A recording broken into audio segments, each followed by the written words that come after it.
Hello and welcome to another episode of the Balls Deep podcast. Today is a very nice and sunny day, but we can't really enjoy the weather because we're stuck in the house with the lockdown. How is the whole situation going down for you, John? Because I'm sure you are currently enjoying sitting at home and looking at your ceilings and all that sort of stuff too. Yeah, I'm loving it. Nothing's really changed in the last 2 weeks. Literally standing inside looking out windows, basically, Well, today's episode is a special one, just like the last one, and the last one, and the last one, is because we have a guest today joining us. We have Lucas joining us today as our special guest. I'm sure everyone knows who Lucas already is from his work in Warframe, the absolute legend of a, voice actor that you are.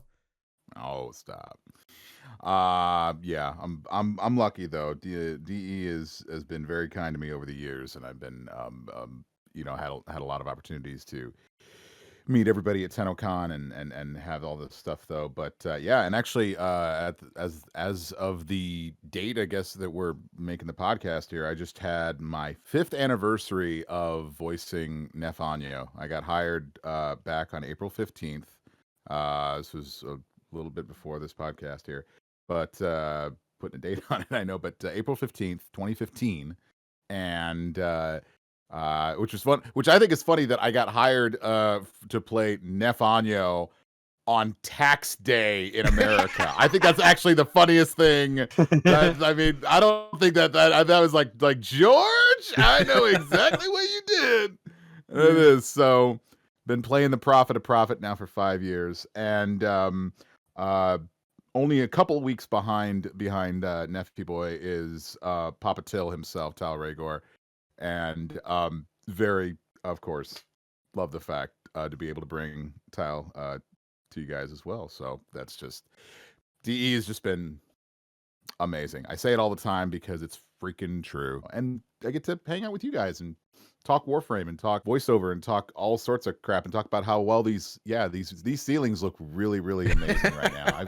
I've been able, maybe it's just because I've been climbing the walls, but I've been getting into the corners of these ceilings to get cleaning in there. Like, oh really yes, well. I don't know what it is. So obviously nothing's really changed from last week. We're still all under lockdown with the whole COVID-19 situation going down as well.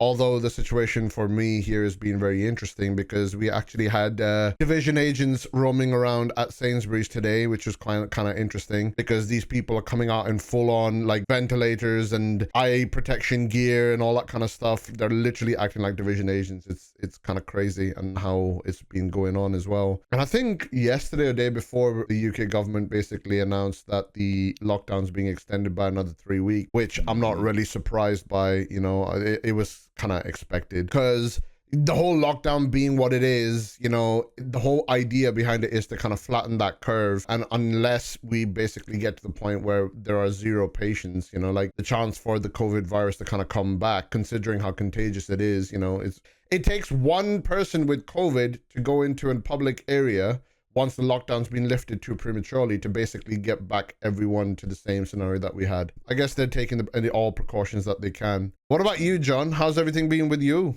Pretty much the same as last week. Nothing's changing, and it's not going to be for the next probably month, 2 months. I'd imagine it'll only start to really get back to normal or some semblance of normal around August, something around that, before things slowly start to wind back up, Yeah. Actually, what's the 5G situation around where you guys live? Because people in the UK believe that 5G is a conspiracy theory to actually, get people ill. Like I found out today in the morning with my taxi driver who believes that 5G, like COVID is not a virus, it's actually a new form of radiation which is spread from the 5G towers, which makes people ill. And then I asked him, how does he explain that Chernobyl incident doesn't actually, affect the entire world, or, the nuclear reactor in Japan, the meltdown that happened there. He didn't really have an answer to it, but there's new levels of stupid coming out every single day. And every morning I roll out of bed thinking the world can't surprise me. And then I get proven wrong every single day. So how has it been for you guys? Are you having any people with the whole 5G thing going off as well? Not really. the usual just conspiracy theorists online and that around. I think every country has their own conspiracy theorists and kind of crazies. Like I said, I haven't left the house in weeks. We're not Yeah. allowed to, so I don't get. You're an essential worker. I'm not. So I don't have to leave the house, and neither does my wife or my kids are in for school. So Yeah. I've not spoken to anyone. I think I've only even spoken to my own parents twice, maybe 3 times in those few weeks on the phone. That's basically the height of my going out, or my socializing. Yeah, I've been kind of the same way then, John, because I live alone, and so I didn't have to worry about usually picking up anything myself from just being at the house. I've been doing a little bit of going out and doing some work, but it's weird. I go to the office so that way I can teleconference. It's weird. I was Yeah. like, Yeah. couldn't we cut out a step there and actually I just need to tell it? Okay, all right, fine.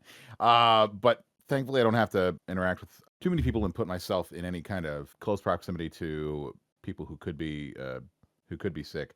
That's thankful. And yeah, I think you hit a good point there, because if we are most of us, a lot of us home, the only conspiracy theories that are going to kind of be out there are going to be floating around on the internet, so they're going to be out there. I think amongst why do you have conspiracy theories? The reason that you have it, psychologically, sociologically, is because you don't accept what the world gives you. You want to be able to come up with something that is, and honestly, and I hate to come at it from an actor standpoint, but I'm going to. Yeah. It's our brains sometimes Coping mechanism? well, it's not even a coping mechanism. You know what it is? It's accepting the narrative. I There's a see. story that's going around. There's a real life story that's going around. What's the real life story?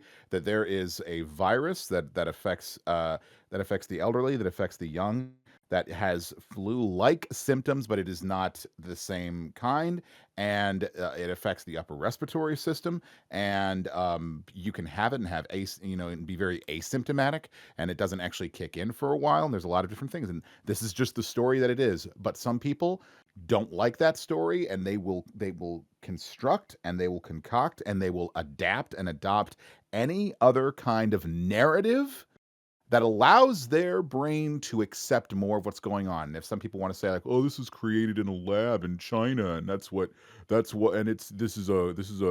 is a bio warfare because I saw that in a movie once, or I read a John Grisham novel." And it's like, yeah, I freaking get it. I know that that's what you want to think, because that's what the narrative that you want to accept. And Yeah. I'll tell you this: if anybody comes by saying 5G is the problem, if anybody's saying that at all, just remind them this. And this is from Mr. Techhead.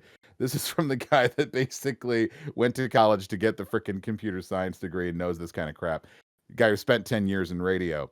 5G has the strength and the signal of a radio signal. That's basically what 5G is. 5G is a radio signal. And if you're that scared about a radio signal, then turn off the Kesha in the goddamn taxi, all right? Don't start with trying to tell me that there's some sort of radiation coming from your radio. The only radiation's coming out of there is the Sean Hannity program that's probably going to be coming on there that your grandpa's listening to. So maybe we can just cut that crap out. Pretty much trying to create their own narrative because the one that's real doesn't fit them.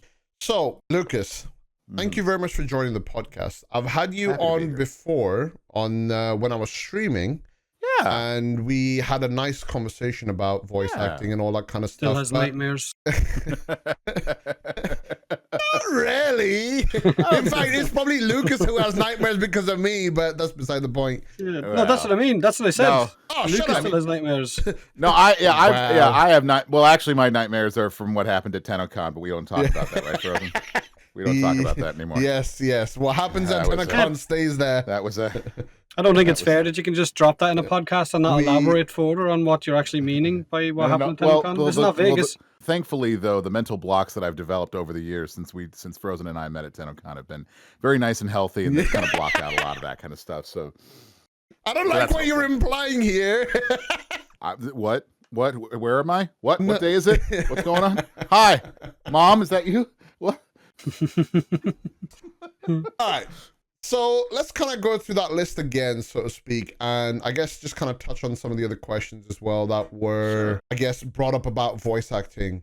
So like how and why did he get into voice acting? I think this is one of the best, like most basic questions to ask someone in your situation, because you've been doing it for so long. It's kind of the $1 million question, is kind of like how did you get into voice acting? And I think a lot of people ask the question, at conventions, and people, ask me online, and they kind of, how'd you get into voice acting? I think, what they usually people hear that they want to hear that one thing, that what I did to get into voice acting, so that way they can start doing the same thing, and they can start rolling in the cash that is so prevalent amongst voice actors. And of course, of course, that cash, I mean nickels. I mean, there's so many nickels all over my place. I'm like the Scrooge McDuck of nickels. I think I have like 80 of them. You can swim in them. Jar. Well, I've got like 80 of them in a jar. I'm working on it. I mean, that's a lot, right? I mean, yeah. What was the question? Scrooge McDuck is literally like a big swimming pool full of them. Yeah. Didn't he? He had a lucky dime, though. That was the thing. He had the lucky dime. That was his thing. So I'm working on my lucky dime now. He also wasn't. He was also Scottish and not Punjabi. I knew you were going to bring it up. I knew you were going to bring it up. So I might as well tell you, Lucas, because everyone else knows this now. I grew up in India, and I used to watch cartoons back there. And at some point when I was very young, I think I must have been 3 or 4 years old, there was a ruling that all cartoons have to be dubbed in Hindi, Hindi being the national language time. Right. And when I started watching DuckTales, it was all in Hindi, and I did not realize that Scrooge McDuck was Scottish. So for the longest period of time, until last year, I thought he was Indian. And then I watched someone streaming, what was it, Kingdom Hearts 3, and Scrooge McDuck showed up with a Scottish accent. And I was genuinely confused. I was like, why is he sounding Scottish? He's obviously Indian. And then everyone basically, corrected that. I didn't Kingdom Hearts 3. That's how long it took. Yeah. That's amazing. Yeah. That's amazing. A lot of aspects of my childhood are a lie, man. That's all I can say. So yeah, that's great. I want to YouTube some like Hindi DuckTales, and actually just listen to what it sounded like. I'm genuinely interested now. It's like, that's really cool to me. Like, I want to hear it, but okay. And to know that India could get away with taking something like Disney and affecting it like that. Yeah. Wow, that's amazing. Yeah, it was a big thing, like Tom and Jerry. Well, not Tom and Jerry. Scooby-Doo. Yeah, they didn't speak. Yeah, exactly. Sure. That's what I said. Not Tom and Jerry. Scooby-Doo or Dexter's Lab or Johnny Bravo in Hindi was scarring. It was funny, but scarring at the same time. I would argue that Johnny Bravo is scarring on its own. I would say that in any language, but yes, damn, I'm pretty. Because the thing is, the Hindi dubs had to do the same kind of sounds as well. so they're doing that, and then they go, "Kaise ho, pretty mama," and I'm like, what? It's just amazing. It was basically just a bad Hindi version of Elvis, because that's what Johnny Bravo was. Johnny Bravo was just a bad Elvis. He was a bad Elvis impression there, mama. Yeah. So I guess why I got into voice acting is because I was an actor, and I liked my voice, but I didn't like my face. So I thought, well, what am I going to do? I guess I got to do something. So I got to do something. No, yeah. And people ask me, well, how do you get into voiceover? And I tell them, well, you're going to need a live goat and an inactive volcano. Failing that, you can do what I did, which was get into acting. I mean, I started acting when I was around 13. It was like middle school, and then carried into high school and college and community theater. I did a lot of stage acting, and that was a good start for me. Got all the kind of the acting bugs kind of started. And I always tell people, it's like, there's a reason we call it voice acting. And it's because it's not voice talking. It's acting. That's the second part of it. You got to be an actor first. You don't have your voices first, and then you get your acting after that. It has to go in the opposite order. You have to be an actor first, and then you get your voices. If you even get extra voices, by the way, you don't need extra voices. You don't need those extra voices, but if you have them, that's great. And as far as how I started into voice acting, I think it was about after just being an actor for itself and how I started to do that, I think it was about 2007. Yeah. I spent a year teaching abroad in China because I was originally going to go into education in college, like music education. Wow. Okay. And yeah, and that's where I was going to go into. I had spent like 2006 to 2007 over in China. It was kind of just seeing if I will still wanted to be a teacher. By the way, loved China, loved Chinese students, loved Chinese, just the people, love the food. Holy crap, love the food. Businessmen and businesswomen over in China can suck it though. I will tell you that just for free. That's totally for Yeah. free. Yeah, Right. but that's what. But and it was funny because 2006. When I was in China, that was the year that YouTube got started. That was the first year that YouTube came around. It's 2006. So when I came back from China, I had a couple things going for me. One, I had like a mad work drive. Like when I was there, I developed like a really and I didn't have it before. I developed this really assertive attitude toward work. Not aggressive attitude. That's like let's get things done. Come on, let's it's just a very assertive way of doing it. I didn't have that before. So that was good. That helped out a lot. And then another thing that happened was since YouTube had started, there was finally this platform for creatives that they could start, sharing videos themselves to the world. And so there was something that was there. But there was this weird third thing that happened. And obviously nothing that I could have planned for. But while I was in China, I saw Chinese music videos, basically the MTV of China. And these music videos obviously had the Chinese artists and they were singing and playing music in their videos. But they sometimes had non-Chinese people in them, like white guys, maybe playing in the band or just acting out some dopey love song in the back while the Chinese dude was singing. And I remember watching those videos and seeing those white guys in those videos. And suddenly I was like, wow, I guess I really could be an actor if these guys are getting away with it. So once I was back in the US, because I mean, hey, just for sake of saying it, I got to say it. However you rate yourself on a scale of 1 to 10 in hotness, however hot you think you are, bump that up by about 2.5 on that scale in China, because that's what you are in China. That's just how it is for us non-Asian looking guys. That's just how it works. I'm just gonna let you know that's how it works. Didn't know it until I was there, but that's how it goes. That means Wait, you knock it and up by John how are much? sorted. You and John are sorted because you're both white guys. I'm an Asian guy, but a different kind of Asian. I'm brown instead of, being white like you guys. So You need how to many knock points do yourself I get down up? by about 2. No, you still would go up by about 1.5. We'd have, because the white factor. Yeah, the white factor definitely boosts you up because that's their concept of beauty. The concept of beauty is the pale that skin. is true. That is true. It's a big very thing in much India so. as well. It's a very big thing in India as well. It's you get that's why you have a lot of the makeup and the creams and all the other things like that for the foundations that give you that kind of paler look, because that's just how it is. Yeah, That's absolutely crazy. So it is. So there's this cream in India. This was there when I was living there as well. It's called Fair and Lovely. It literally functions like a skin bleaching thing. So, even if you're like kind of dark skinned, it'll turn you from a Cadbury's Dairy Milk into a Milky Bar.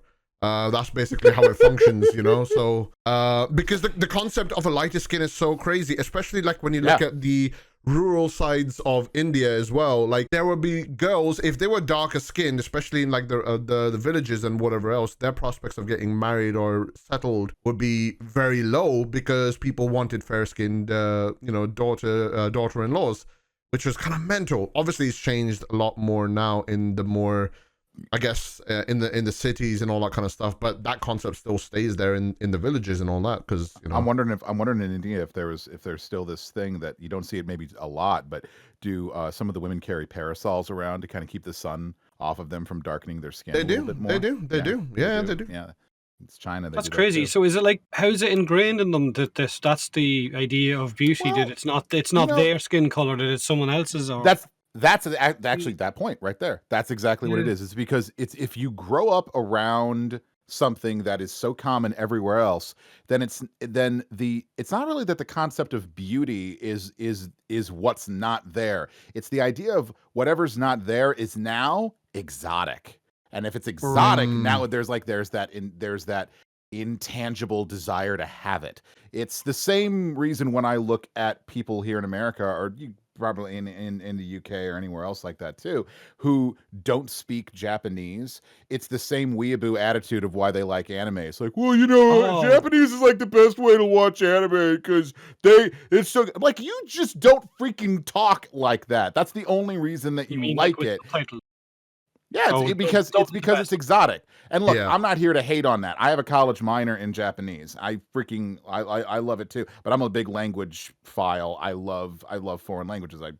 English, French, Japanese, Chinese. Those are my languages that I know. And I'm a big fan of languages and accents and just the way people speak. That's one of the reasons I want to go, hey, Hindi Scrooge McDuck. Yeah, sign me up. I want to hear this dude. I want to see what happens. Because I love that idea of it. But there's that. But going back to what I was saying, I was like, I remember watching those videos and seeing those white guys in those Chinese music videos and going like, wow, I know what those guys look like in America.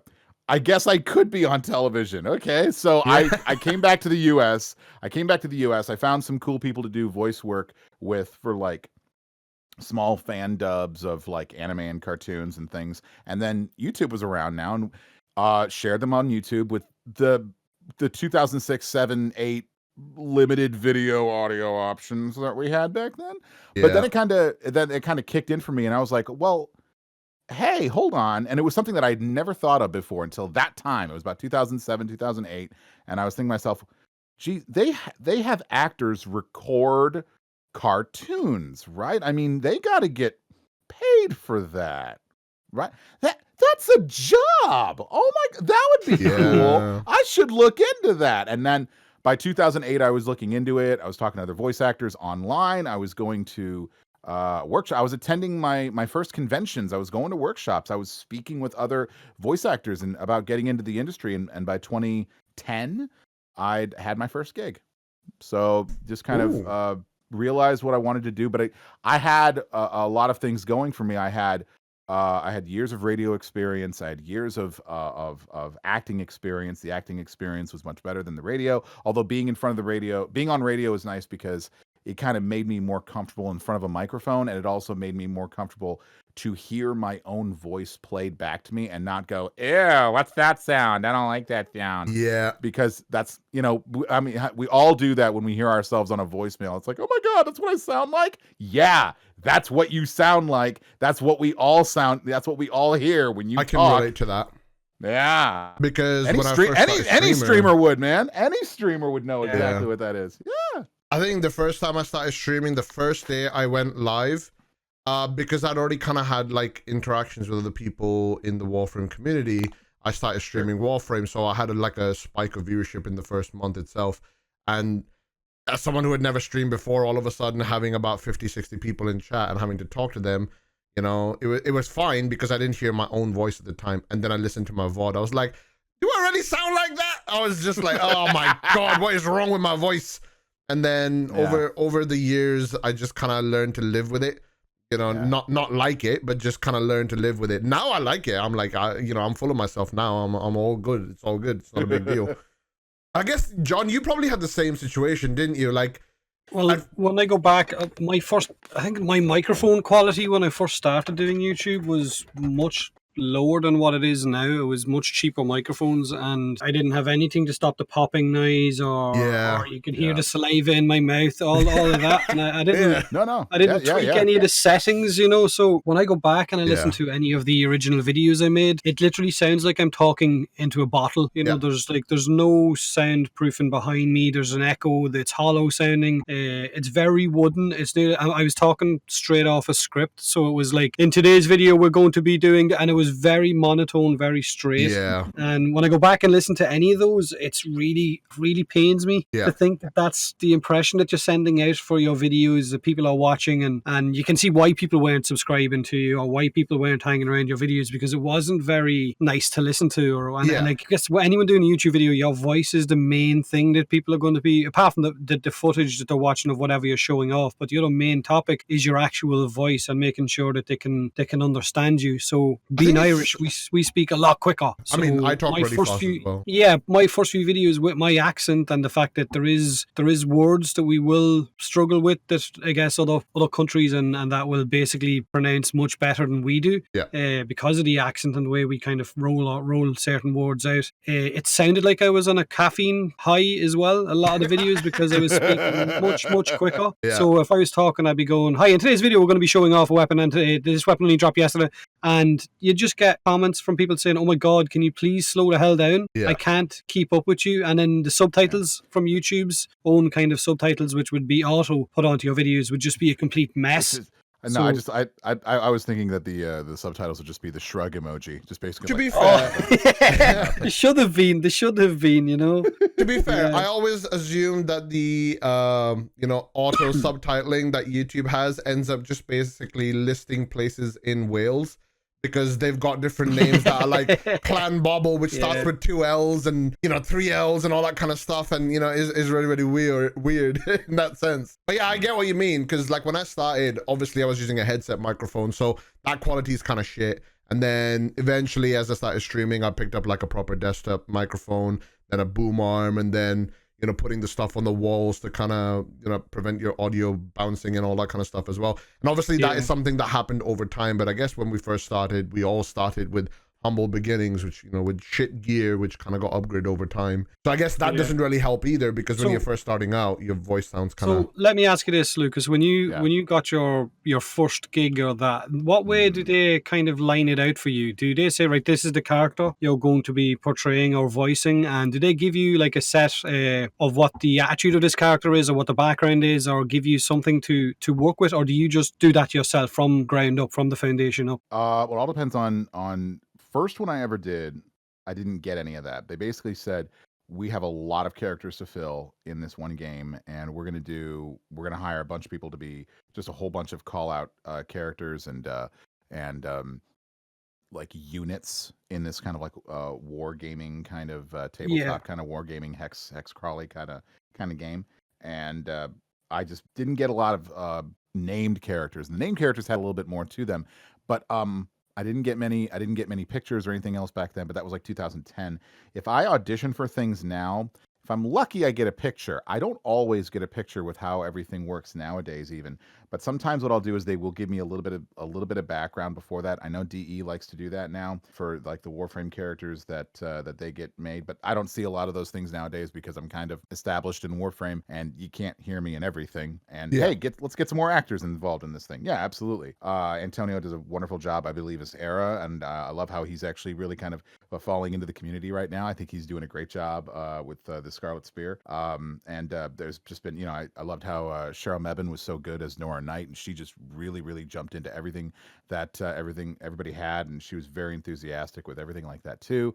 But I don't get a chance, and I don't get a chance to really see a lot of pictures with everything because it's just not the way that people make it. When casting directors need to start doing that. That's something that they need to really do. And you'll know that you're working with some really great game developers and some really great people, especially for things like video game characters. You'll know you're working with really great developers when they create an audition side that has really detailed bios, good scripts that actually tell you not just what your lines are, but what the other person is saying to you, who you're talking to, and gives you a motivation as to why you're saying more context, more or less.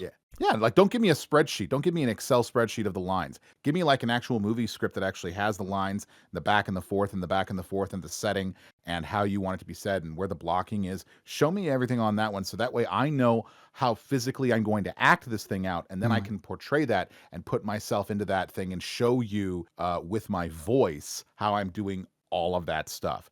And that's when you know you're working with really great people and game developers and casting directors and writers and a writing team that really understands that stuff. There are a couple of games that I'm working on right now, some of which I can talk about, some of which I can't.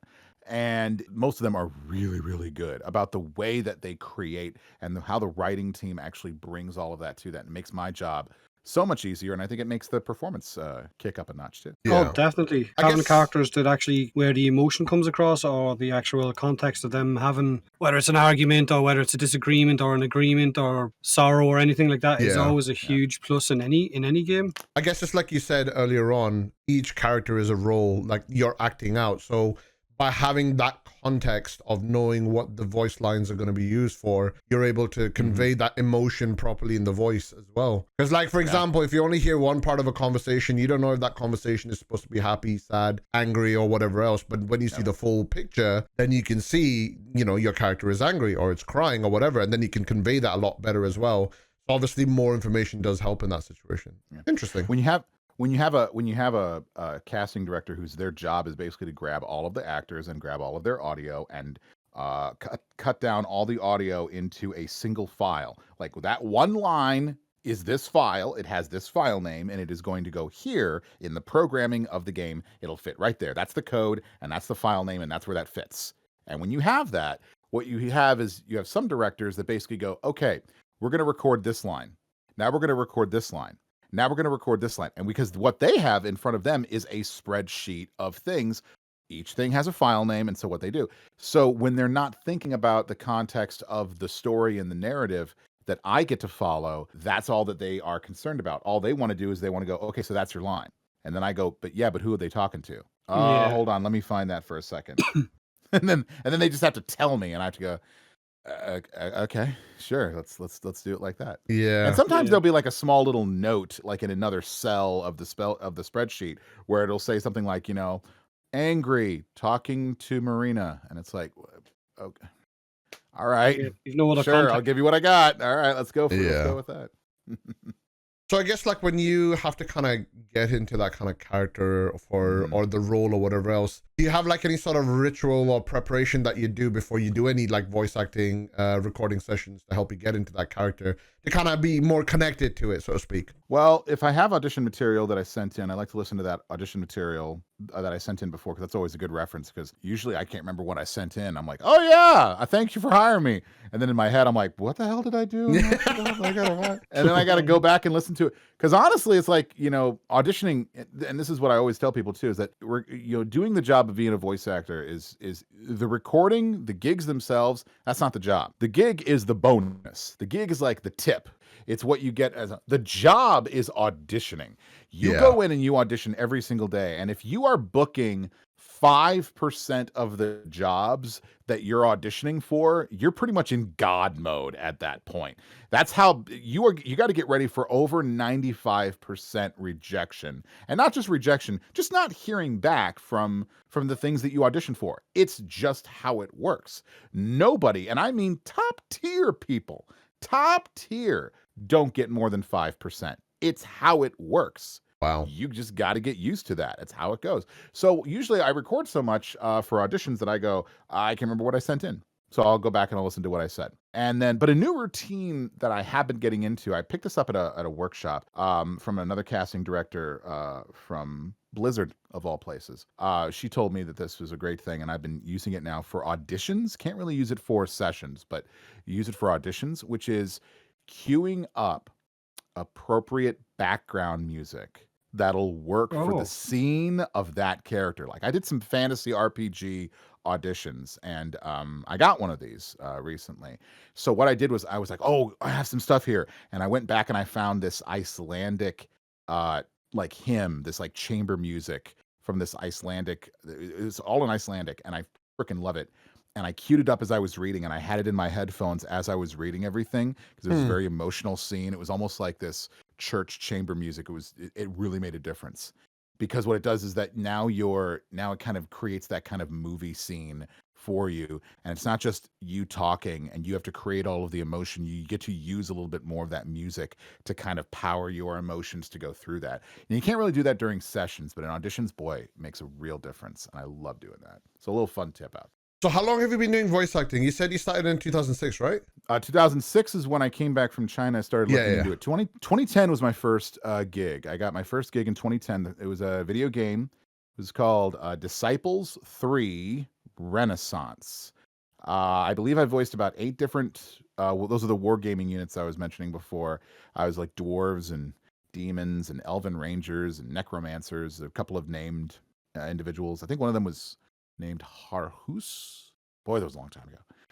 Yeah, first game I ever recorded. I think I started to tally up some of the stuff over the COVID break that we've had. Yeah. I started to tally up some of my statistics. So I was like trying to keep my numbers straight. And so I've got a big running spreadsheet of just work that I've done and try to keep all of the titles that I do and all of the projects I do, all the companies that I work for and that I've worked for in the past. That way I can keep my resume straight. If I tallied up all the video games alone, I think I have over 120 titles and over 300 characters in about 10 years. So not too bad. That's a lot of voices. Have you ever had to like revisit one that you hadn't touched in a while? That like a character maybe you hadn't touched in maybe a year, and you had to go back and try and get back into that frame of mind? No, not a lot.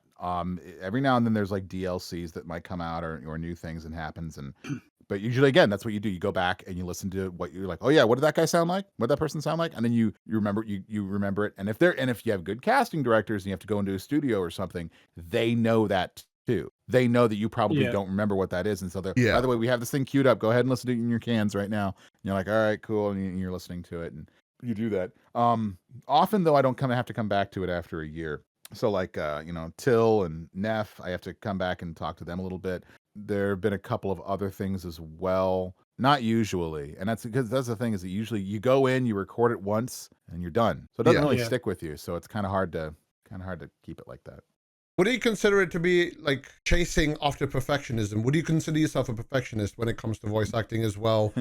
Because like what you just said, right? Right? Yeah, I guess because for what you just said, like if you're not having to go back to record, that means you must have practiced it or tested or re-recorded a line until you were happy with it, right? Well, yeah, I mean, I don't think I'd be a good voice actor if I wasn't something of a perfectionist. But let's clear up the air a little bit. When there's a difference between being a perfectionist in something that requires planning, that requires thinking, that requires analyzing something and really sketching something out like on paper and being a perfectionist and making sure that it's right.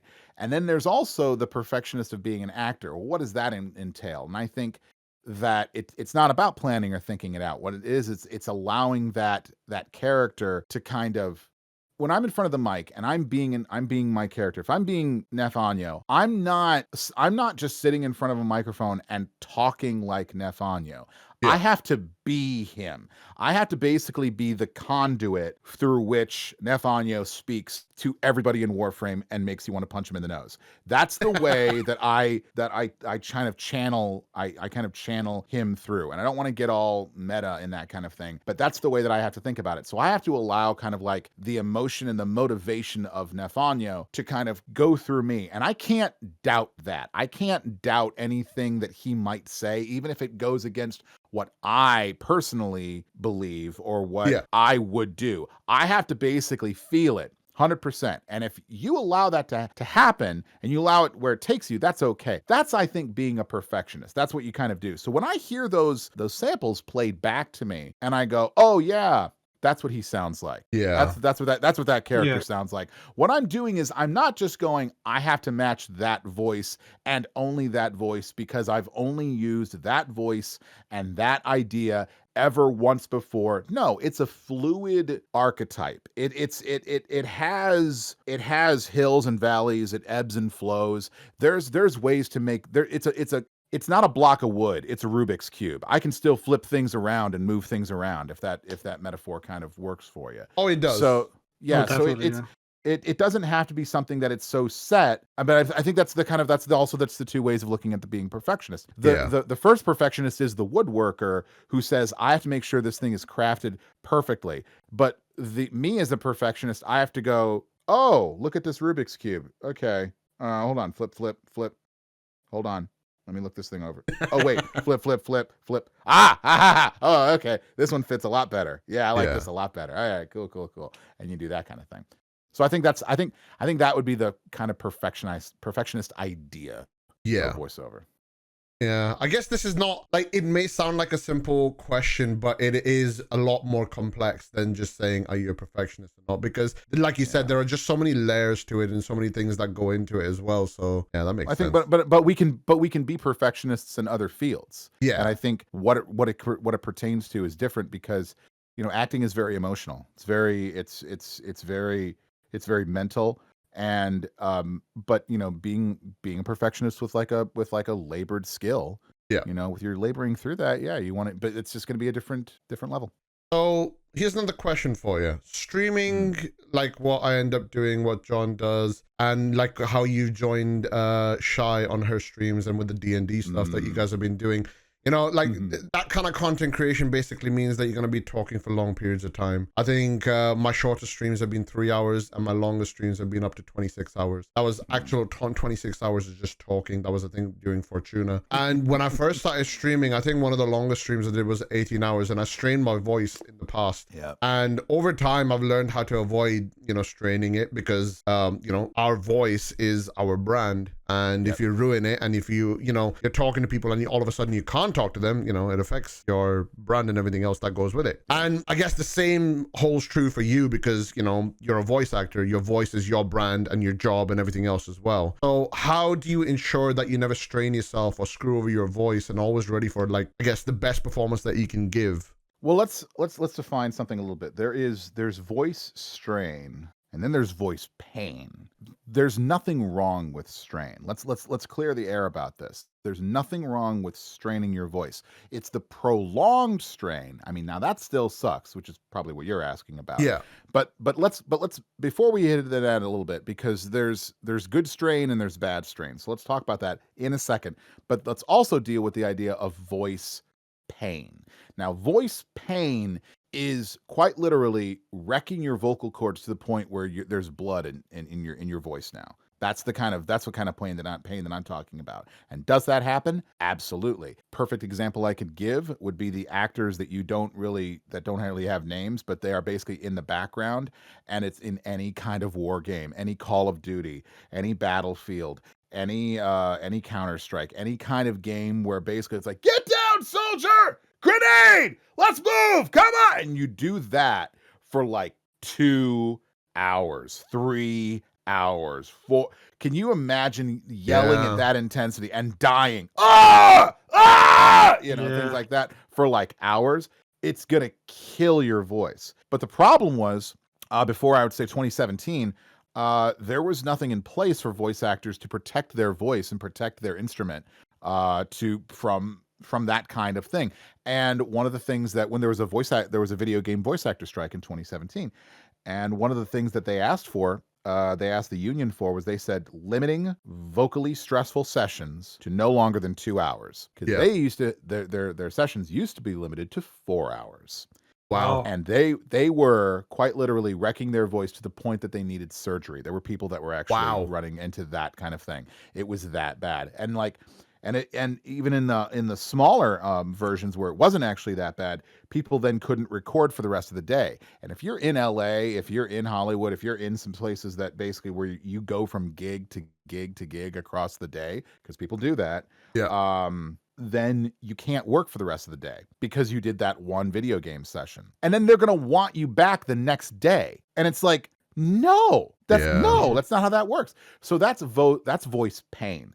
Now, thankfully, one of the things that when the video game voice actor strike happened, one of the things that did happen was we were able to basically recognize that, make it a point, and for the most part now we've pretty much put a limit on that kind of stuff. Most casting directors are like, yeah, okay, we're not going to push you guys that voice on that. But let's get back to voice strain now, because strain is definitely a thing. And, you know, people always talk about, you know, how do you make sure that you don't, you know, wreck your voice and screw your voiceover, obviously. And so there's streaming, obviously, but then there's voiceover itself. Now, if I'm going to be recording for a long period of time, that would be probably something if I was doing for like an audiobook. But then again, for an audiobook, I'm probably not talking. You're not putting up like a character up, so to speak. Yeah. Well, no, you're still doing characters, but you're probably doing a lot of narration on as well. So it's like, you know, Linda walked across the room and made sure that the windows were open.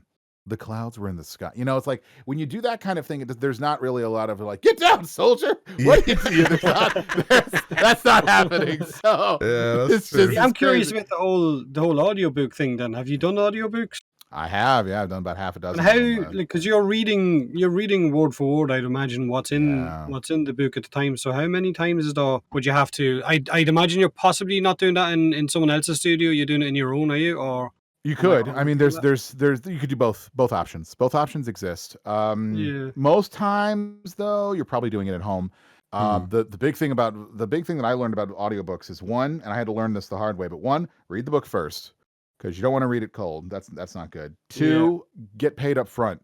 Don't ask for royalties. Please don't ask for royalties. Please don't ask for royalties. And number three, because it's just a thing how it works. That's just a money issue. The last thing is, holy crap, be ready for editing, because if an audiobook by itself, if the end audiobook is about 15 hours of like, you know, across, because remember back when audiobooks were like on all CDs and you'd actually like get like, you know, like 6 CDs and it'd be like the whole thing. If that was like 15 hours, now I know that 15 hours of finished audiobook across all that stuff was probably about 30 to 35, maybe even 40 hours of in-studio recording. Yeah. And you're That's going to about- edit down. Yeah. I mean, imagine for a podcast how much you got to edit down sometimes, right? Yeah, well, that's what I now was imagine curious doing about. that for about 15 hours Because is like your finished product. I'm sure you've all had times where you're reading a book and you've had to go, hold on a minute, did I read that right? And you have to go back over a line. Or so when you're doing the audio version of that, how many times are you going to have to double take yourself doing it before, I guess, it eventually goes to someone else editing it as well? Well, it's not even editing it or anything else like that. Sometimes it's just you at home. That's one of the reasons I say read the book first, so that way you know what you're actually going to read. Yeah. And so that way there's that. And number two, if you got to just always, you got to be your own self monitor. So if you make a mistake, or if you trip over something, or if you miss a word and you feel like that's going to be something that's going to come back and bite you, what you probably want to do is, for me, little trick that I did was, when I was reading things through and I would read something and I would say, Linda walked to the thing. And I would pop like that, because that pop in the audio editing software is a sharp spike, and I can see that visually compared to the audio levels that are probably somewhere else. So I can see those things when they pop. And it's a little thing for me. Is like that's a visual idea of where I'm going to actually go and do that. And if I feel like, oh my God, I got to go do that whole paragraph again, I would just do that a couple times, and then I would see it and then go, there's the paragraph mark right there. I wouldn't even have to go back and listen. I would go, there's the paragraph mark right there.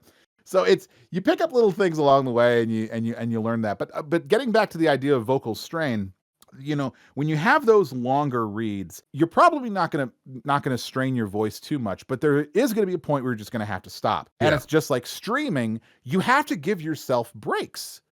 Breaks are so necessary. People, you know, I know sometimes on the stream, some audience members, some watchers, or some viewers are looking and going like, oh, why are they taking a break? And it's like, it's not just bathroom breaks. It's not just getting a drink. It's not just getting something to eat. It's not just feeding the dog. It's not just getting up and walking around.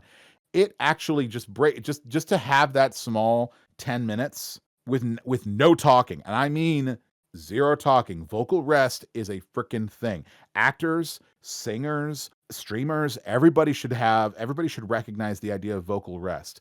But the big thing that I love to talk about when it comes to vocal strain is to remember the actual physiology of it, the anatomy of your voice, which is very important. The larynx itself, the voice box. Yeah. It is just a bundle of tissue with muscle fibers. You have conscious control over it. The voice box itself is a muscle. How do you strengthen any muscle in your body? Work it out. Yeah. Yeah, exercise, working it out. And quite physically, the physiology behind it is that you break it down. You break down the individual muscle fibers because you work them to a point where they begin to break, and then you rest and you let them rebuild. That's how any muscle fiber gets stronger. It's the, that's the muscle fibers in our bodies are like little miniature Super Saiyans. You have to break them down so that way they can rebuild and get stronger. That's how they work. And that's your freaking anime reference of the day, guys. That's all I'm giving you, and that's all you get. So basically, what you're saying is that we need to basically become verbal Bruce Lees, where we break our bones and then let it recalcify and kind of, get stronger and all that. Yeah, okay, I can get behind that metaphor. Because the idea is when you break down, when you strain your voice to the point of it being sore, not in pain, but sore. What you're doing is it's just like working your muscles down, working your arms or your legs down to the point where they're sore. So then what do? You rest your legs. You have a cool down session and you rest. So that way what they do is they build up and they get stronger. And then over time, what happens is you establish vocal muscular endurance. And this allows you to go for longer periods of time using those same muscles, in this case, your voice box, for longer periods of time. So straining your voice is not a bad thing. It's recognizing when your strain is sore, not pushing it past the point into being pain, i.e. blood, and then recognizing the benefit of rest and how rest allows you to recuperate and build yourself up. And by the way, for anybody that wants to know, talking a lot is not straining your voice. So don't think that, I talk a lot, so that means I have a strong voice.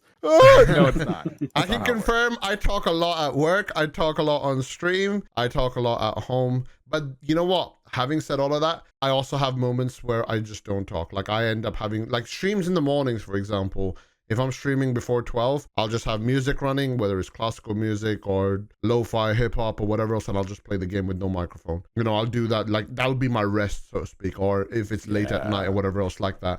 During the day when I'm streaming, I'm very active, talking, all that kind of stuff as well. But when it comes to morning or evening, I kind of chill out a little bit. And I'm sure, John, you have the same thing as well, don't you? Like where just having that sort of kind of chilled out vibe for the stream basically means you're not going to be stressing out your voice in the first place anyway. It kind of lets you moderate that a little bit too. Yeah. Well, I've got loads of small kids in the house, so you have to get out and they be screaming, everyone will be screaming, so you have to go and just isolate yourself for a bit to kind of chill before you jump into any kind of a stream. So yeah. Have you ever done anything that has required you to strain your voice or has strained your voice when you were doing any voice recordings? And has it had any sort of impact, like long term or short term? Yeah. When it comes to that, I think most of the time, first of all, I've never really been hired to do that. Now, and this is why, because most of the time, if you're auditioning for something, and if you're straining to do the voice, number one, you won't get hired because the director can tell, oh, that's a strain. Yeah, we can hear it. They can hear it. I can hear it. And also, the other thing is you don't want to be hired because then you can tell that you're straining to make that voice. So I don't care if it's really good or not. If you're straining to make a voice happen, you're probably doing something. It's not that you're doing something wrong. You're probably trying to attain something that's maybe outside of your purview, and you should probably back out at that point. So while I have auditioned for characters that have felt like they could be a strain, and that was usually earlier on, I haven't been hired. It's probably a good thing. There are, the horror stories when it comes to that long-term strain on other actors, and that would be like, oh, I don't know, get down, soldier. It's that stuff. So it's that kind of thing. But I mean, but there's plenty of things. I'll tell you this: the biggest strain that I ever put on myself that I wasn't aware of until it started happening was I almost started passing out in the actual recording session itself. I got to record Joker for the Joker versus Sweet Tooth in an animation of Death Battle for Rooster Teeth and Screwtack. I didn't realize that doing the Joker laugh over and over and over and over was going to rob me of so much oxygen. So it wasn't really much a strain on my voice. It was the fact that it was using up all the oxygen that I had. And then I would stop, and then I would have to go get my air back, and then I would do it again. But when Mark Hamill does his kind of Joker laugh, which is, I guess, I think all Jokers really have a foundation with Mark Hamill. As Yeah. doing Oh, his yeah, version. without Because doubt. he's such an He's- iconic he's- character. Like the way He is. But Troy Baker, Richard Epcar, Kevin Michael Richardson, even like Zach Galifianakis in the Lego Batman movie was everybody can point to Mark and just kind of go, yep, that's him. That's the king right there. And we all kind of come from that. And so when I did my version of it there, I didn't realize that he uses like all of the air inside of his lungs to do one singular Joker laugh, and it's prolonged. Yeah. And so it just starts to drain you. And it was a point where I was recording it all on my own. There was nobody else with me. It was just me. And I was recording it, and I would just be started, and I was like, oh, bats, what are we doing today? And I would run out of air, and I didn't know that I was running out of air. I would just stop, breathe, and do it again. Yeah. And I didn't know that I was running out of air. And then I was like, okay, I'm getting kind of hot right now. I should probably step out of the thing for a second. And I remember going over to the bathroom, looking in the mirror, and my entire cheeks, like my cheekbones, and across my forehead were completely red and splotched red. And I was like, okay, I'm just gonna lay down here on the bathroom floor. I'll put a wet towel on my head now. I like it down here. I live here now. Oh boy, how the fire. That was bad. But it wasn't so much a strain more than it was like not recognizing the other thing. Yeah. Also, whenever I die in any kind of game, whenever I have to do like death sounds in a game, I usually end up coughing because when I die for real. I don't half-ass it. You want to die? Oh, I'm gonna die for you. Always remember, hydrate, kids. Always hydrate. You know, always have water. It's funny you mentioned that. I drink a lot of water in general. Like, it's just something, because coming from India, it's a hot country, and I just kind of got used to drinking a lot of water. Even when I came to the UK, I used to drink a lot of water. But recently, especially in the past like year and a half, I've started making sure that I've got like enough water right next to me available. I'm taking regular sips. The problem with streaming and talking is sometimes you just forget to drink water. So I've got like this thing using the stream points where anyone who comes to the stream, if they follow the channel, they get enough points to basically do the hail hydrate thing. So it's basically a reminder for me to drink water, and at the same time, it's hydrate. I love that. Yeah, and it's kind of like a conversational opener as well at the same time. So it gives me a reason to talk to them, say hello to them and all that, without them having to say anything. And then I also drink water. So it's a kind of like win-win situation for both of it. But yeah, anyone getting into, I guess, voice acting or streaming or YouTube in general, make sure you drink. It makes such a big difference.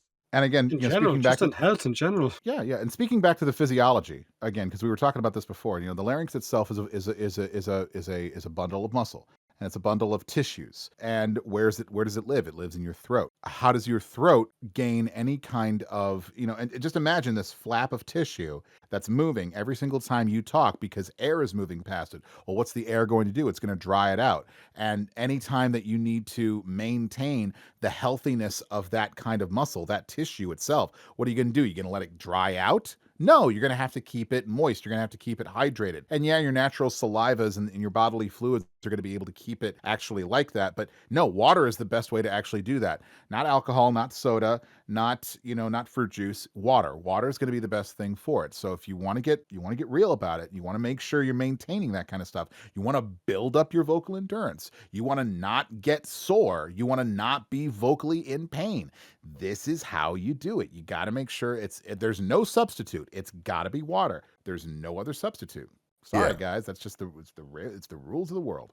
This is a sort of inevitable question. It was going to come around anyway. How does it feel to be part of one of the more iconic characters in Warframe?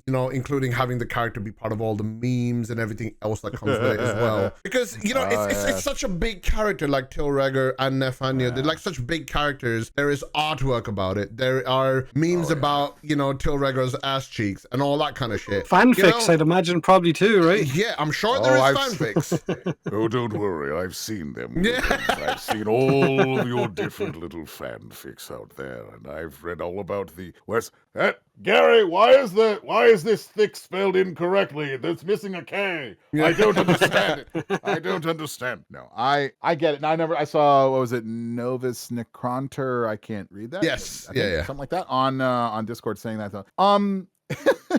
You know when it comes down to it, of this kind of stuff, I guess I'm flattered. Maybe. I mean, I don't know. Of course, I'm flattered. I am flattered to be part of the community. I don't. But I mean, with the amount of people, I guess, with the amount of people in society, I guess, who can't seem to communicate outside of GIF reactions and SpongeBob horny on main image posts, maybe I guess I should feel happy that we are just still communicating through any means whatsoever as a society. So yeah, pass around memes of Tile Rhaegar in the community. Sure, I'm flattered. Thanks. I'm totally cool with that. But let's also be clear. I'm not being memed. He's being memed. That is true. That is true. And my character and my characters aren't me. I'm not my characters. I am the closest personification in real life to who they are, and I get that. And I'm not disrespecting that at all. I love it. It's great. It was weird. I tell people this is that I never had a character until Tower Gore came along. I never had a character where I had fans and I had like fan art and I had, fanfics and pictures and just let's call it what it is. I never got thirst until Record came along. Let's be real about it. I was like, okay, that's cool. Because when I did the character, and I made a Reddit post about this a while back about how George Spanos over at DE, how he and I worked together through a back and forth communication link. And this was 2015 when we actually created Tal Rhaegar to actually be who he was. It was a culmination of the writers, the sound team, George, myself, all putting this stuff together. And it took like 4 back and forth conversations, full recordings of the character to figure out where Till was going to kind of live within me, how they wanted the character to be portrayed and all this other stuff. So after this back and forth, I just kept, there was a part of me that was back then where I was just like, is this what they want? I guess this is what they want. I don't really know. Yeah. And then I gave them what they wanted. And then I was like, all right. And then I left. And then when it was the Tube Men of R'gor event, that's when it dropped. You had to side between Alad and Neff, and you go into the things. And that's when you got to hear kind of new and improved, not old school Till R'gor back when, the other updates, but this was update, I think 16. This is update 16 or 17. I think so, yes. Something about that time. And when it dropped, this was the new thing, and all of a sudden, brand new transmission icon. You're like, wait, that's Till R'gor? Wait, he sounds different. Oh my gosh, what is it? And all this stuff. And the people that were the old school Warframe players that knew this were like, oh, this is new. But then all the other people were like, this is great. And I remember specifically getting an email from George himself, like, I think it was less than 48 hours after the patch went through for Tube Men of R'gor, and it went through there. And it was something that I had never received from a client before. Any client that I had been doing voiceover for. And by that point, I've been doing voiceover for about 5 years. Yeah. And I had never gotten anything like this before. And George sent it to me and just said, oh my God, dude, they love you. Yeah. They freaking love you. And he was linking me to like all of the forum posts about all of the different things because they didn't know who I was. And they're like, who's the voice actor? Oh my gosh, it's so great. And I remember, it was so funny because I was like, oh, should we tell them it's me? And George was like saying, no, we're going to wait a couple of days. Let's wait a few days. Let's let them think for a while. This is going to be fun. This is great. and then, because, oh my God, people thought I was Kelsey Grammer. People thought Till R'gor was voiced by Kelsey Grammer. Oh, people thought Samuel L. Jackson got floated out there for a second. Yeah. which was weird. Kevin Michael Richardson got floated out there. I think one person very incorrectly said Morgan Freeman, which I think was stupid, but yeah, whatever. And but there's some other people I put out there, and then they finally said who it was. And then I remember also there was one of the sound engineers that came by later on, and he found me, and he just said something that I thought was probably one of the best compliments I've ever had, which also speaks a lot for Warframe as well. But he says, I've been working on Warframe since we got started. And again, this was 2015. So this was like 2 years, 2.5 maybe into their kind of public thing for Warframe. But at that point, he said to me, I've been working on Warframe since the beginning. I have never, and I mean never, seen anything, any single thing of Warframe that we have dropped into this game that the community ever got 100% behind. Nothing in this game has ever been something that the entire community has been behind 100%. Your voice is the first thing that has ever been 100%. Everybody's like, yes, yes. And I'm just like, that fed my soul for like a year. I was like, oh, that's so nice. That's amazing. And I was like, wow. But again, I don't think that it's all me. I think that again, when I put that voice out there, the sound team had to put me through like filters, and they were doing through modulators, and they were doing some other stuff. The writing team also was so good and gave me really great scripts to read from, and full scripts, not like spreadsheets. I got to read the full thing. I got to know all the things that Al had said, all the things the Lotus said, all the things Neff said, all because I had to read all the stuff that Neff said. Yeah, of course. So I had to do that too. That was fun. That was also one of the reasons I think that Tilt kind of popped a little bit, is because one, I got to see what everybody else was saying, so I knew how to react. And two, I also knew exactly what Neff was saying and how he was going to say it, because I was the one who was saying it. So I was able to mock him completely in character and go, oh yes, listen to this. Oh, give unto the void. Yes, how about I scalpel off the danglers and give them unto the void? How would you like that idea, Neffy? Yeah, I had a lot of fun. I'm really sad that a lot of the new players, can't go back and play that Two Men of Rigor event, because I loved that dialogue. That was so much fun. That was so great. And there was even some voice lines that didn't even get into the final thing of Two Men of Rigor. I remember that, because I remember that he was talking about it's been a while, man. I don't remember fully. No, hold on. I'm just trying to think of the line. Yeah, I think he was talking about Alad, and I think he said something about if you give me a Fomorian fleet, you get a different outcome, a hellish outcome. But he was talking about Vahek. He was talking about Vahek, that limbless parrot. He called Vahek. No, not Vahek. I'm sorry. No, he didn't call Vahek that. No, that is exactly no. He called Vahek a limbless parrot, and that made it into the thing. Yes. It's like, you mean that Vahek, that limbless parrot? And then it just jumped to the next part of the line. But what you didn't hear was that there was another part of that line where he didn't just call him a limbless parrot. He called him a bionic blowhard. I'm not making that up. Not making that up. Yes. It would have been nice to plot left him. Yeah. Yes. Oh, you mean Vahek. Yes, you mean that limbless parrot, that bionic blowhard. And it was just this, I loved the way that it came off, because then he said because Vahek had the control of the fleets, and therefore it was that if you give me control of the fleet, you get a different outcome. You get a hellish outcome, which I thought was a lot of fun. Yeah, I thought it was a lot of stuff, and so I had a lot. Trust me, I've had a lot of fun doing Tilrigor and Neff, and also one of the ghouls on the Plains of Eidolon, the Rictus ghoul with the buzzsaw. Although you don't get to hear that character too often. It sounds a lot like Mad Max kind of craziness kind of stuff coming out there. But other than that, it's pretty damn cool. And trust me. I mean, the community has been so good. The community has been so positive. And then maybe online they're a little bit too positive. Yeah. Yes. They're a little bit. I see you thirsting out there, community. And it's fun. I totally love it.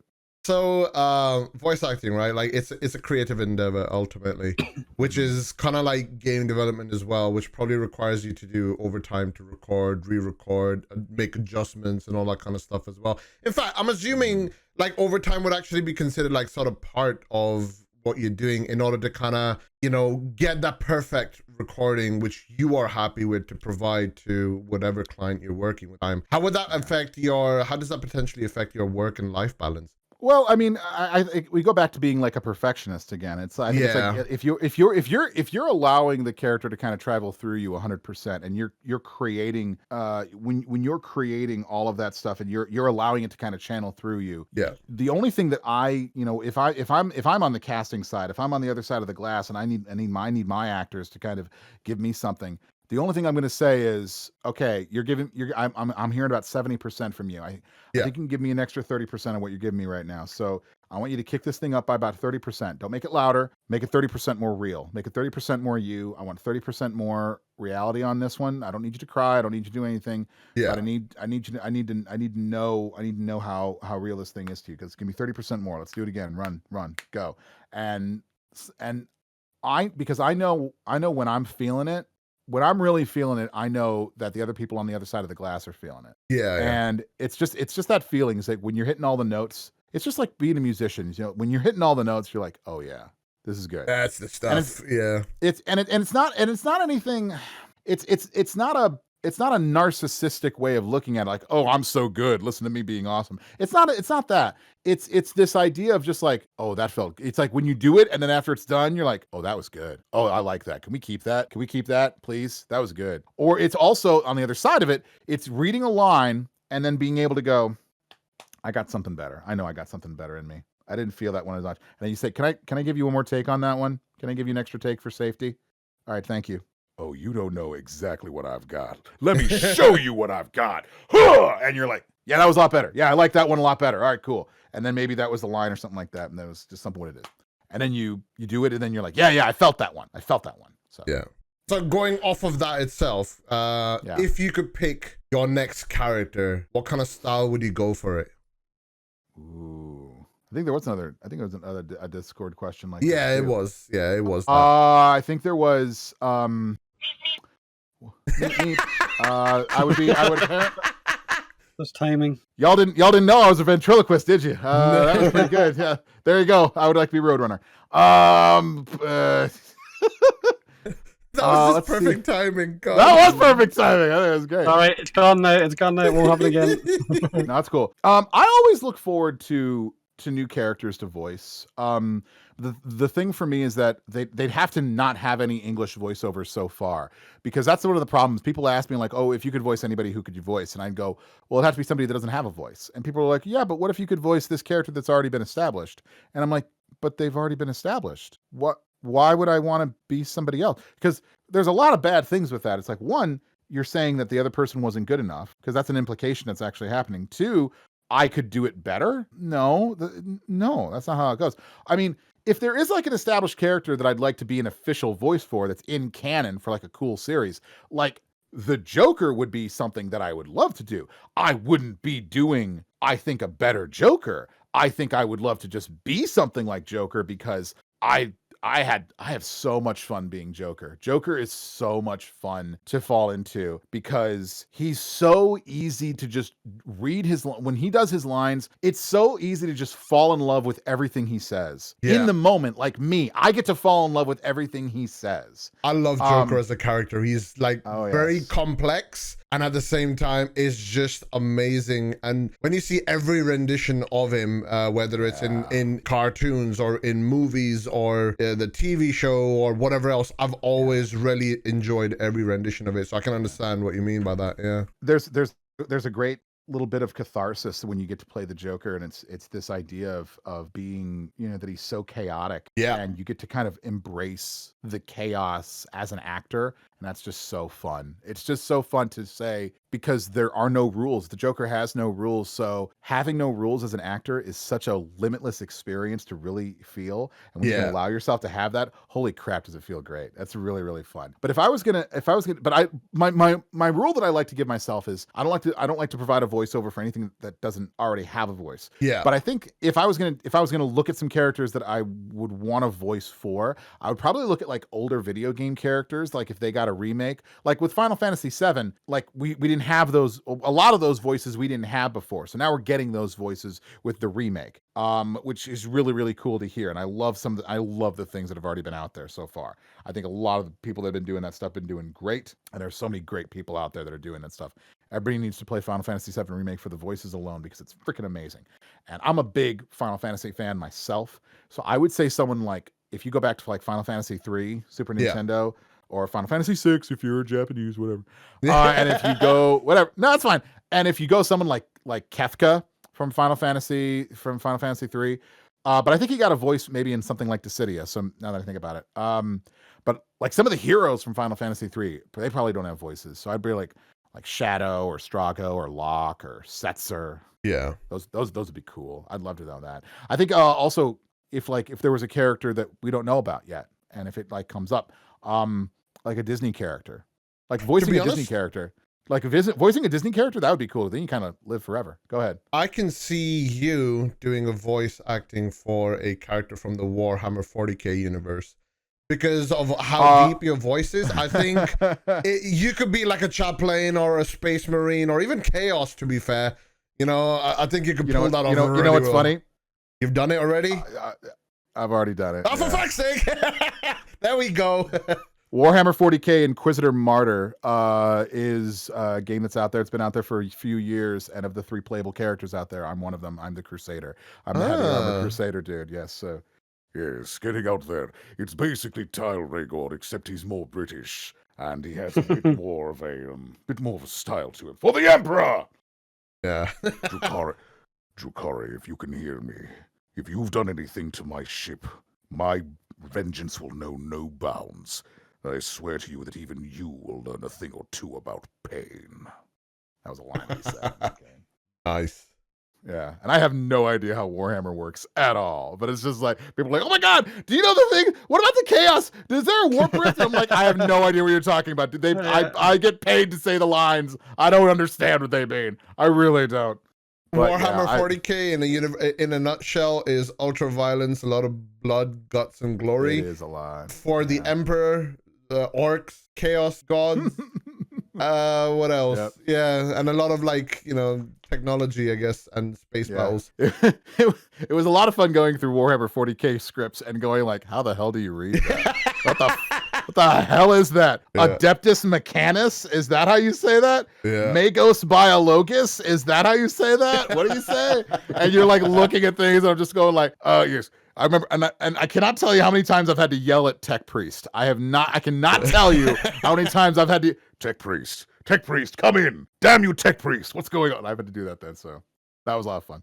The funny thing is actually Crusader, outside of that, actually I put a little bit of kind of an Eastern European spin onto Crusader, and I have something that I also did, which is my second death battle that I've been involved in, which is I got to be Goro from Mortal Kombat. And we did a death battle. We did a 4-armed death battle, so it was Goro versus Machamp in a death battle. It was a 4-armed fighter. Machamp the Pokemon. And, yeah, Machamp the Pokemon. And my buddy Keston, who did the voice of Machamp, all he did is say Machamp over and over again. But it was good. He even did like a JoJo style of like, he's like Machamp, and he's like did it over and over again, like a flurry of blows kind of a thing, just like that. You got to watch it out there. It was a 3D animated death battle. It's the only one they've done this season, and I think it's already up to like 2 million views. It's pretty good. And we put it out there about 2 weeks ago. So yeah, look that up. That's a lot of fun in there. But yeah, Warhammer 40k. That was fun because I got to do the trailer for that one first, and that was another one. And John, you were asking about this. That was I came back like a year later, a year and a half later, and they were like, "Oh, now the game is ready. Do you want to do the game in voice for this? The in-game voice for this?" I'm like, hell yeah.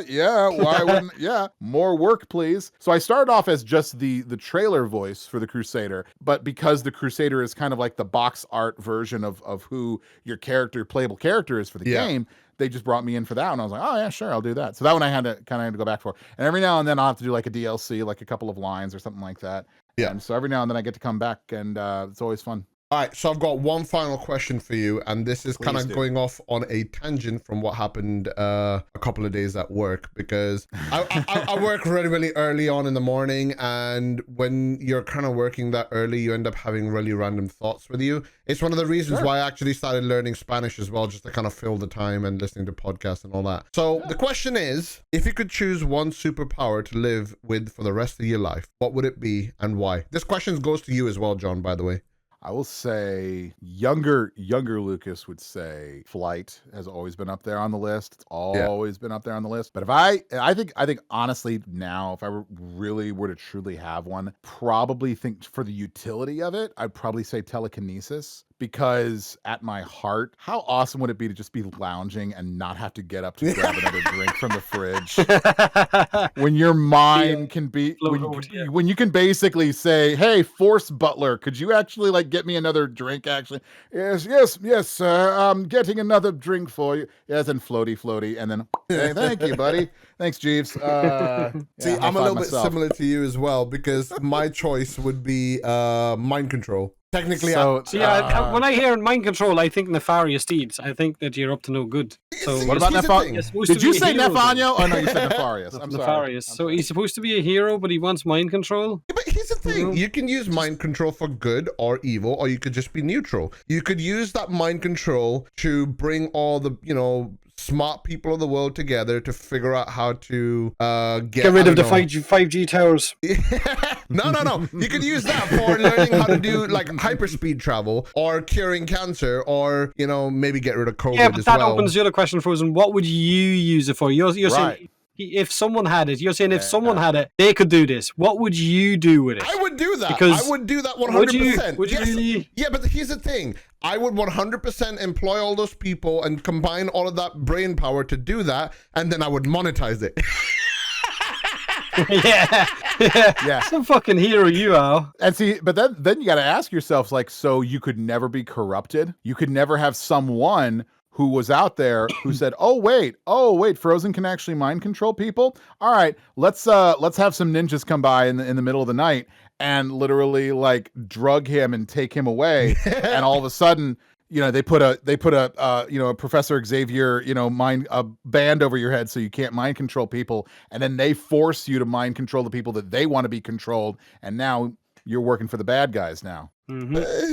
See, you just make me the bad guy here. You just didn't have to make there, did you? We didn't have to make anything. You did it yourself. I did no such thing. I'm not saying that you shouldn't have it. I'm just saying that's just one of those things. I'm totally saying he shouldn't. The same scenario could be applied to your telekinesis. Someone takes over your power. Yeah, exactly. These are what ifs, John. Oh, I'm not saying. No, I'm not. But nobody was asking me about that. No. I'm like, yeah, of course not. What about you, John? What would be your superpower? Tall.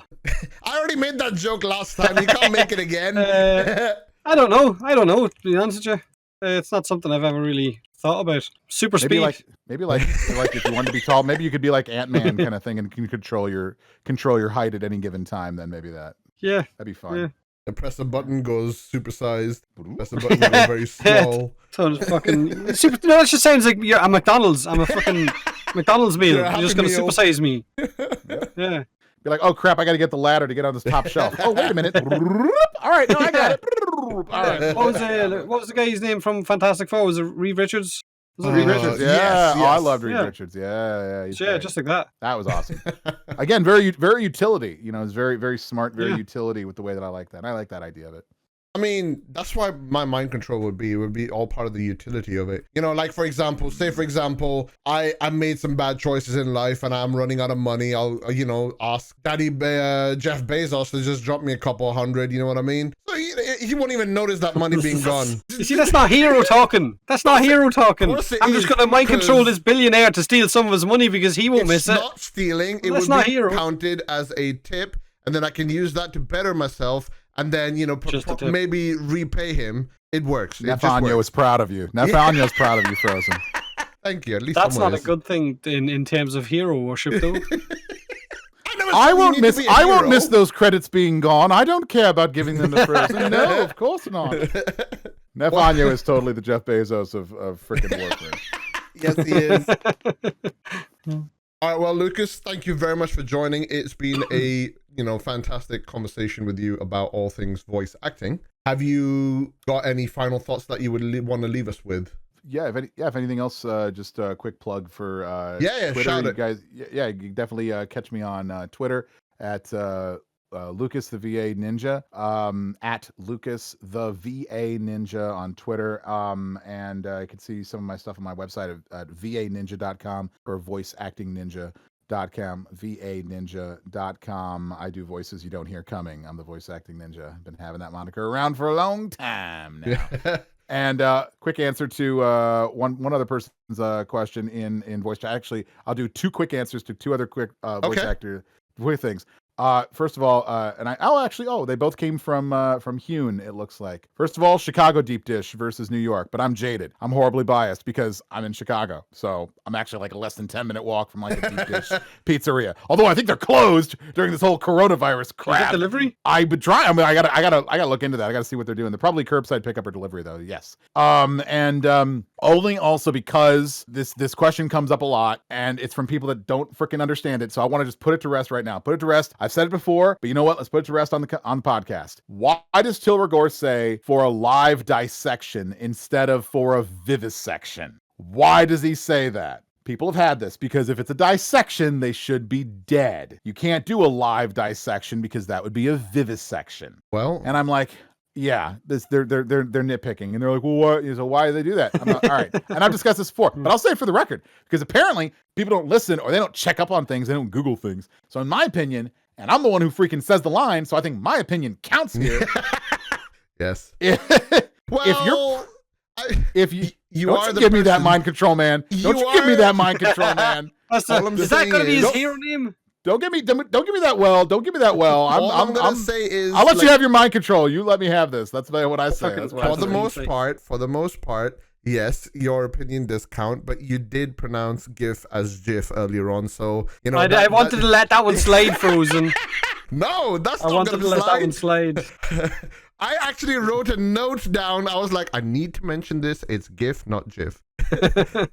Okay, no, fine. Yeah, we'll let it's aluminum and not aluminium. Shut up. I don't care, man. That's what I'll say what I will say. So here's the thing. Now I want to say it though because it's important. If you're present for something when it happens, if you're present for an event when it happens, we say that you're live for that. That's why when you stream on Twitch, it's a live stream, right? Yep. It's a live stream. That's what Till was talking about. He was saying he likes a live dissection. It's not that the Tenno was alive. No, the Tenno was very, very dead. But when the dissection of the Tenno does happen, he wants to be there to witness it. He learns so much from a live dissection, from doing the dissection himself, being there in person, doing it live. That's what he means by a live dissection. Putting that to rest right now. That's why he says that. And that's the truth with some cheese on it. That's some truth. That's some truth. That's some truth in a GIF format. Oh, cheese was ready. It. Yeah, I know I did. Recognize I that. know it did. It's with some American cheese on it. That's what it is. So it doesn't really count. So. Well, Lucas, again, thank you very much for joining, man. It's been lovely having you on as well, and you sharing your time with us and talking to us about voice acting and everything else. I think there are a lot more questions that I would like to ask you, which require a lot more time. So definitely down the line, I would like to have you again as well, so that we can go through it into even more detail, and we'll see how it goes. Thanks for having me, though. It was a lot of fun. I love the Warframe community is just the freaking best. I don't just say that to be pandering. They are the fucking best. I love it so much. They're so cool. They've been so awesome over the years. DE is so great, so giving, and I can't say enough about the community. It's so amazing. So keep fighting the good fight, everybody. It's really great. And yeah, I think that's going to be a wrap on this episode. If you enjoyed this episode of the Balls Deep podcast, make sure you spread it to your family, friends, neighbor, uncle, cat or dog, or whatever else, or basically share it with someone who you think would actually enjoy the podcast. For future episodes, when we do have guests on, we usually do take on questions from the community as well. So there is a channel on my Discord where you can post all those questions. It's called the Balls Deep Discussion channel. The link to my Discord and all of the social medias for myself and Potato are available in the description for the YouTube video, as well as everything else is on Discord. And make sure you follow us on our socials. For Tactical Potato, it is just at Tactical Potato on Twitter, and for me it's Frozenballz with a BAWZ, because some little shit stole Frozenballz and Twitter won't give it back to me. But yeah, thank you very much for tuning in. I'll see you guys in the next one.